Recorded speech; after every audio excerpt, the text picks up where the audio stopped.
Coach Steve Prohm with us on the JohnstonRVCenter.com hotline. Good morning, Coach. How are you? I'm doing good, man. How you guys doing today? Doing awesome. Thanks a lot. The national championship game tonight, in a lot of ways, feels like it was playing second fiddle to Duke, North Carolina the other night. If you're Hubert Davis, do you think I know this sounds stupid for a national championship game, but there was an awful lot of celebration after that win over Duke. Did he have to spend time getting his team back to earth yesterday? Yeah, I think so. But I think if you listen to his press conference right after the game, both on the floor and in the media, and you look at his quotes, I think that's what his biggest message was, is that as great as this is just today. It's not about beating Duke. It's not about, Coach Krzyzewski's last game.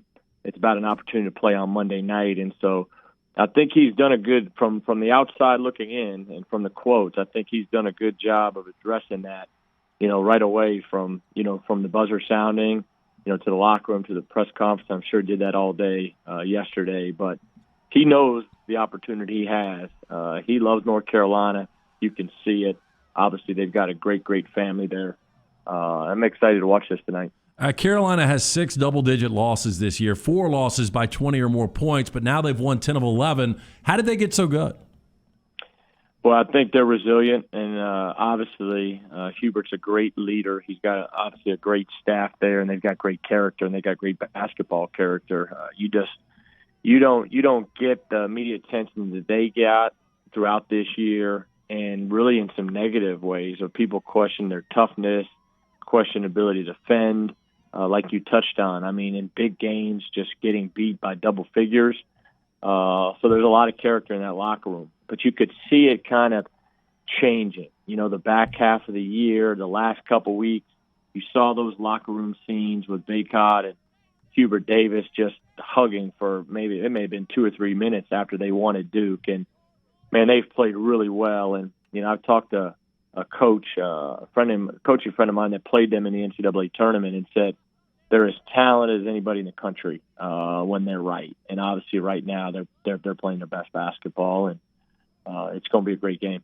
I'm interested because as I watch the broadcast, and I don't know the game of basketball like you do, they talk about Hubert having this sort of an NBA approach to the game. What are they talking about? What NBA things, philosophies do you see him that he has that maybe some other coaches don't have? Well, I think I heard Shammond Williams, former North Carolina great, say this, to where, man, if North Carolina's a great place, if you want to play with a lot of freedom and a lot of spread pick and roll and, good spacing, things like that. But I think at the end of the day, what they're meaning by that, from my standpoint, is just the freedom and the belief and the confidence that he gives those guys. And you can see it just by the way they embrace him. Baycott gets 21 rebounds.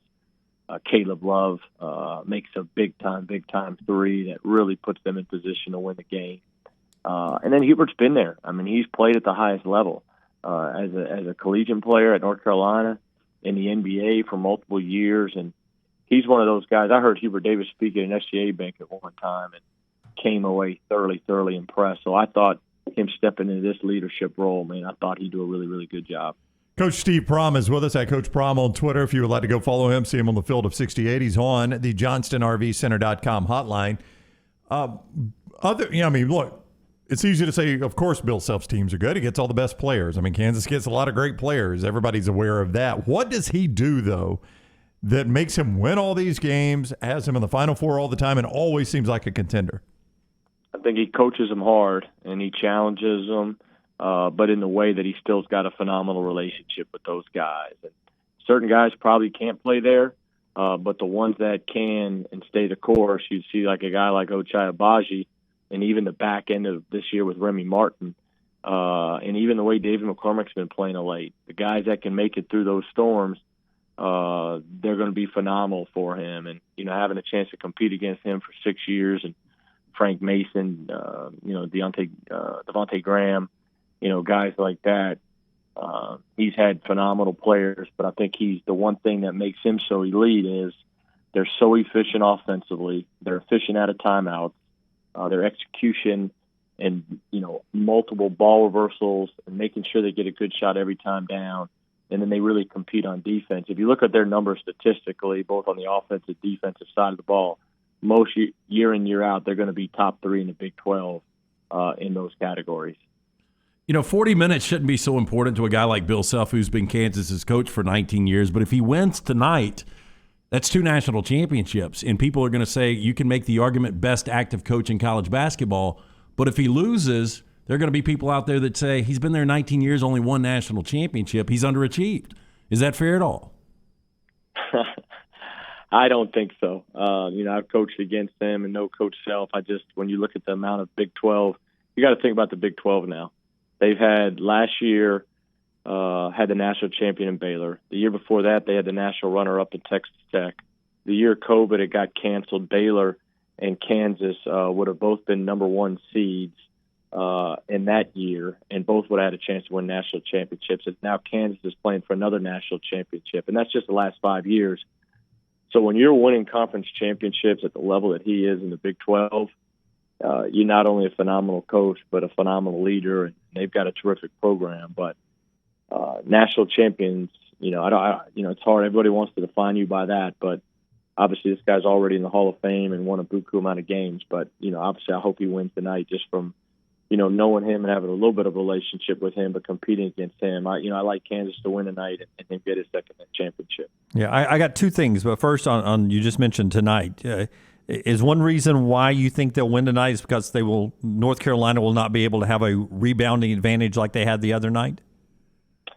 No, I just think Kansas is playing so well right now. I just think, between those 2, 3, and 4, Kansas right now, you got Remy Martin that's really stepped up, and then Braun, Agbaji, and I think the X factor is Wilson. I mean, you look at him, I think he had double-double the other day.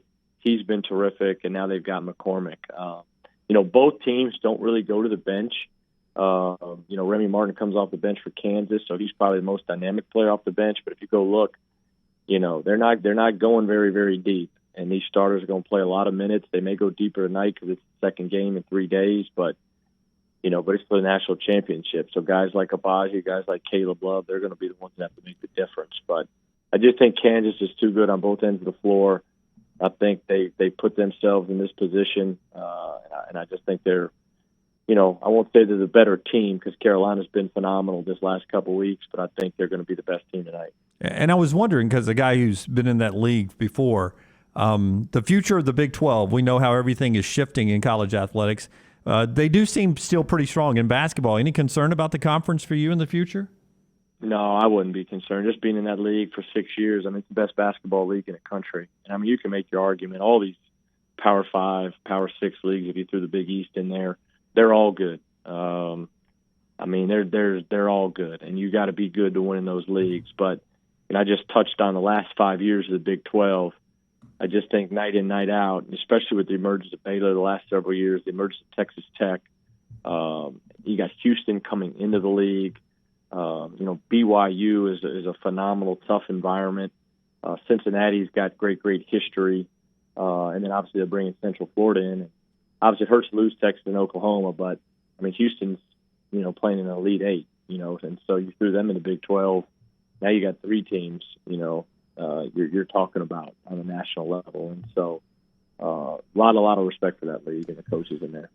All right. We told you, all year long, Coach Prohm, you've been able to see him on field of 68. He made no bones about it. I'm only doing this till I get back in coaching. You guys that talk all the time, that's overrated. I want to coach basketball. He's done that. Coach, Murray State, I know they're excited. You got to be excited to be back in this, and we look forward to seeing what happens there. It's obviously a great program you know well. Yeah, I've obviously been able to I spent 9 years here, 5 as an assistant, 4 as a head coach before going to Iowa State, but a lot of connections here, a lot of relationships. But the 2 biggest draws of coming back was, they moved to the Missouri Valley Conference, which is one of the top 10 leagues in the country. And then my wife's from here. And so we've got a ton of family, a ton of friends, and a lot of relationships. And just thought it was the best situation for me and my family right now. And I got a lot of passion and love for this school and excited to take the challenge of moving them into the Valley.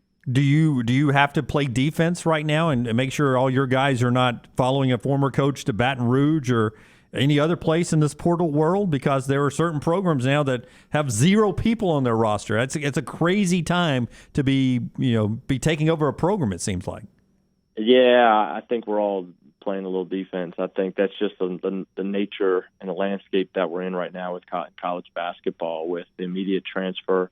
It's kind of a double whammy with the immediate transfer eligibility, with the COVID getting the extra year of eligibility, and then the NIL. There's a lot of new things in our game right now, and so we'll just go slow, make sure we get the right guys in our program as we build our roster, but really excited for the future. But everybody's dealing with this right now. But from Power 5 schools to the elite mid-major schools to low major schools, it's what it is, and you just got to have to figure out how to own it the best. We'll be cheering for you, Coach. We appreciate the time as always. You've been great to join us, and we wish you all the best there at Murray State. Thanks so much, man. Appreciate you guys. Thank you, Coach. Take care. That is Coach Steve Prohm, the head basketball coach at Murray State. And you saw him on field of 68 all year, always kind with his time. He was on the JohnstonRVCenter.com hotline.